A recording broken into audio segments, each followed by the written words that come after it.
My cousin passed his bar exam on the first attempt. I'm talking about the exam that destroys grown adults. 40% pass rate. 3 years of law school, 6 figures in debt, 400 hours of studying, and he cleared it. Today, he shares a 2-bedroom apartment with a roommate, sends money home when he can, has $600 in savings, not $600,000. $600. And here's what keeps me up at night: he is not the exception. He is the pattern. Welcome back to Rickard Invests, where we talk about money the way people actually live it, not the way textbooks pretend it works.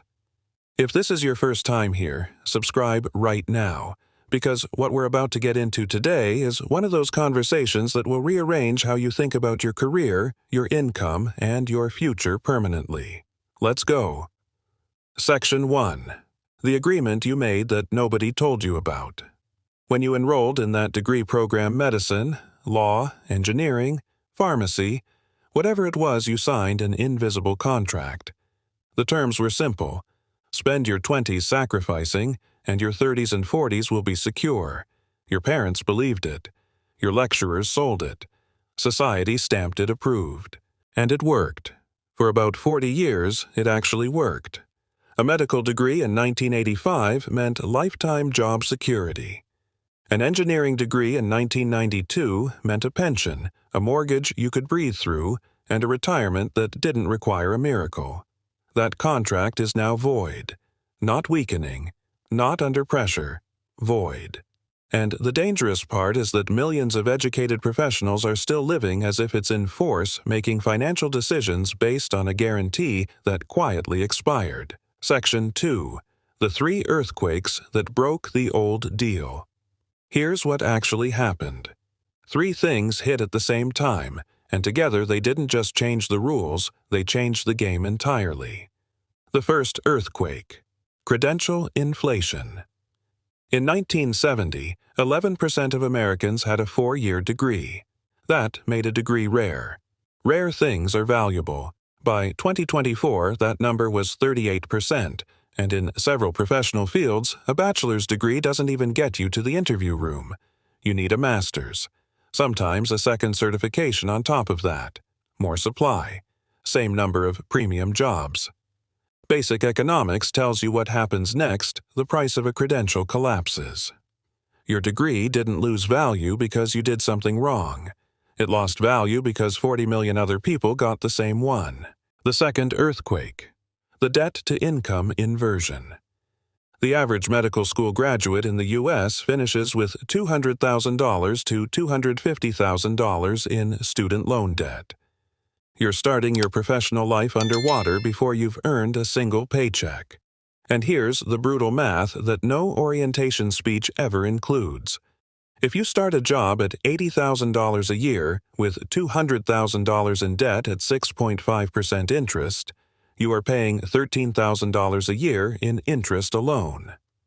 That's 16% of your gross income before rent, food, transport, or the basic act of being alive. You're not building wealth. You're treading water in a tuxedo, pretending you're swimming. The third earthquake. Structural job displacement. This one is the one nobody wants to say plainly, so I will. AI and automation are not coming for factory workers and delivery drivers first. They're coming for knowledge workers, the people whose entire value proposition was processing and applying information. Legal research, radiology reports, accounting entries, financial analysis, code generation. These are not future risks. This is happening right now, in 2026, in firms that are already reducing junior professional headcounts because a subscription to the right software handles what 3 junior associates used to do. The degree told you, get specialized knowledge and you'll always have leverage. The market is responding. We found a cheaper way to access that knowledge. Section 3. The psychology that's keeping professionals broke. Now here's where it gets personal because the financial problem is real, but the psychological problem is what makes it deadly. There's a concept in behavioral economics called identity-locked spending. It means, once you see yourself as a certain type of person, You spend money to confirm that identity even when you can't afford to. Doctors drive certain cars because doctors drive certain cars. Lawyers live in certain neighborhoods because lawyers live in certain neighborhoods. The degree doesn't just give you a career. It gives you a self-image that comes with a price tag, and that price tag compounds just like interest does, except in the wrong direction. The engineer earning $95,000 who leases a $55,000 car because "I worked hard for this" is not making a financial decision. He's making an identity decision, and it's costing him his future. Meanwhile, a 28-year-old who skipped the traditional route and spent 4 years building a SaaS product or a high-value trade skill or a profitable content business. No debt, no identity overhead, low cost of living, high cash flow. That person isn't smarter. They just weren't handed a belief system that conflated sacrifice with security. Section 4. So, what actually works in 2026? I want to be direct here because I'm not making this video to scare you. I'm making it because the path forward is clear, but only if you're willing to see it. The degree is now your floor, not your ceiling. It gets you in the room. What keeps you in the room and eventually owns the room is a completely different set of moves. Move 1. Stack income streams before you need them. The professionals who are genuinely thriving right now are not relying on a single employer. They consult, they create, they advise. They've turned their specialized knowledge into something that earns while they sleep: courses, content, client retainers, fractional work. A dentist who runs a YouTube channel educating patients generates trust that fills appointment books without paying an agency. A lawyer who writes a newsletter read by 8,000 business owners gets inbound clients that peers with the same qualifications spend money to chase. Your degree gives you authority.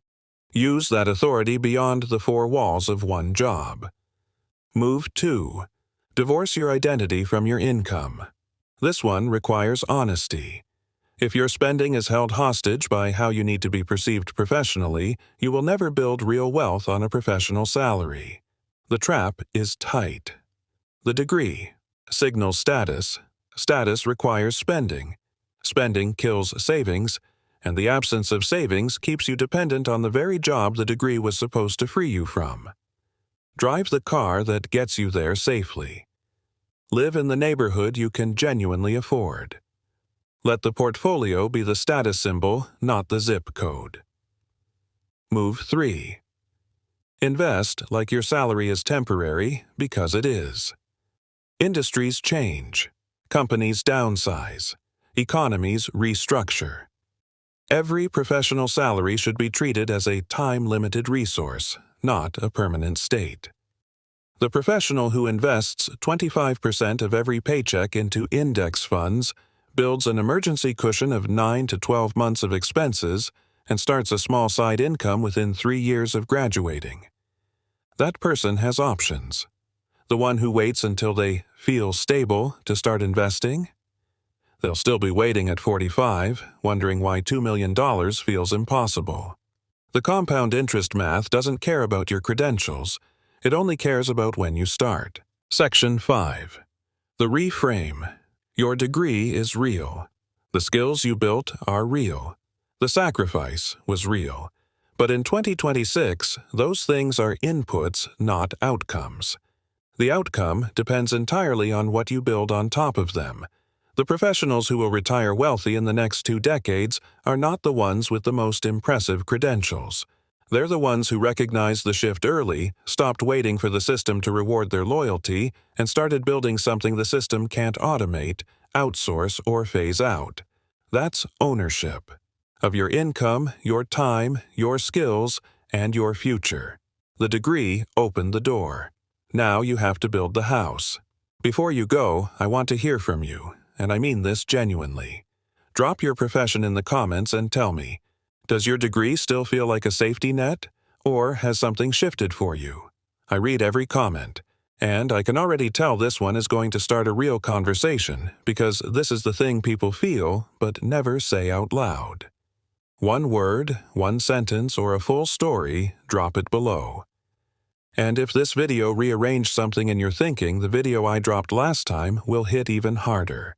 We talked about the exact moment most people accidentally give up on building real wealth, and most of them don't even realize it's happening. It's right there on your screen. Watch it next. You'll thank yourself later.